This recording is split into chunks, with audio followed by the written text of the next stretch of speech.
Hello everyone, my name is Alisha Parveen. आज हम इस वीडियो में देखेंगे लघु रोकड़ बही या साधारण रोकड़ बही, जिसे हम खुदरा रोकड़ बही या पिटी कैश बुक के नाम से भी जानते हैं, वो क्या होता है। तो चलिए आज का हम क्लास स्टार्ट करते हैं। तो देखिए, एक बड़े व्यापार में छोटे छोटे खर्चे भी होते हैं। जैसे कि अब हम माल वाल खरीद रहे हो तो हमारा व्यापार का मेन खर्चा हो गया, लेकिन जो छोटे छोटे खर्चे होते हैं उस माल को लाने तक के लिए कुली व्यय, स्टेशनरी व्यय या डाक व्यय, तो वो छोटा छोटा जो खर्चा होता है जैसे कि जलपान वगैरह, उसका भी तो हमें लेखा करना ही होता है। तो वो सब हम किसमें लिखते हैं? वो सब हम लघु रोकड़ बही में लिखते हैं। तो देखिए, इसके हम कुछ डेफिनेशन पढ़ते हैं। बड़े व्यापार गिरोह में व्यापार संचालन के दौरान प्रतिदिन छोटी छोटी राशि के अनेक व्ययों का भुगतान किया जाता है, जैसे डाक व्यय, यात्रा व्यय, कुली व्यय, स्टेशनरी व्यय, जलपान के व्यय आदि। इस प्रकार के व्ययों का हिसाब यदि रोकड़ बही में रखा जाए तो अन्य व्यापारिक व्यवहारों के लेखा करने का साथ साथ इन फुटकर व्ययों का लेखा करना का दायित्व भी मुख्य रोकड़ियों का हो जाएगा।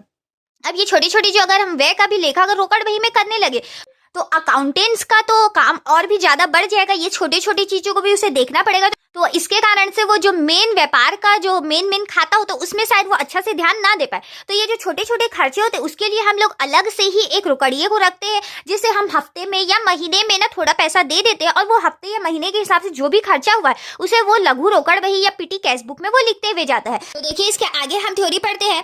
परिणामतः मुख्य रोकड़िए का कार्य बहुत अधिक बढ़ जाएगा तथा त्रुटियां होने की आशंकाएं अधिक होगी। इसके साथ ही रोकड़ बही का आकार भी बढ़ेगा।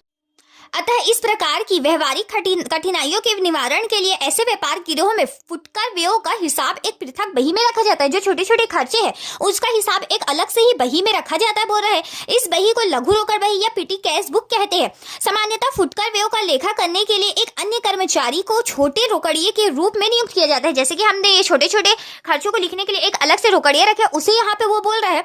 ऐसे रोकड़ियों को सप्ताह या माह के प्रारंभ में एक निश्चित राशि उस अवधि में किए जाने वाले फुटकर व्ययों का भुगतान हेतु दे दी जाती है। लघु रोकड़ बही को फुटकर रोकड़ बही या खुदरा रोकड़ बही या मुख्य रोकड़ बही भी कहा जाता है। वास्तव में यह बही मुख्य रोकड़ बही का ही एक भाग होता है। इस रोकड़ बही के शेष को अंततः मुख्य रोकड़ बही में सम्मिलित कर लिया जाता है।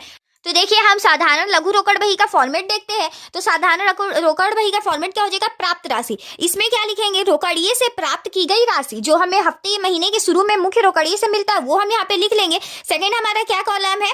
रोकड़ पृष्ठ संख्या। तो इसमें हम क्या लिखेंगे? रोकड़ बही का पृष्ठ संख्या लिखने हैं, तो इसका हम लोग उपयोग करते हैं। तीसरा हमारा क्या है? डेट देना। तो इसमें हम सौदों की तिथि लिखते हैं। चौथा हमारा क्या है? विवरण या पर्टिकुलर। तो इसमें हम क्या लिखते हैं? प्राप्त राशि या शेष राशि या व्ययों का नाम लिखते हैं।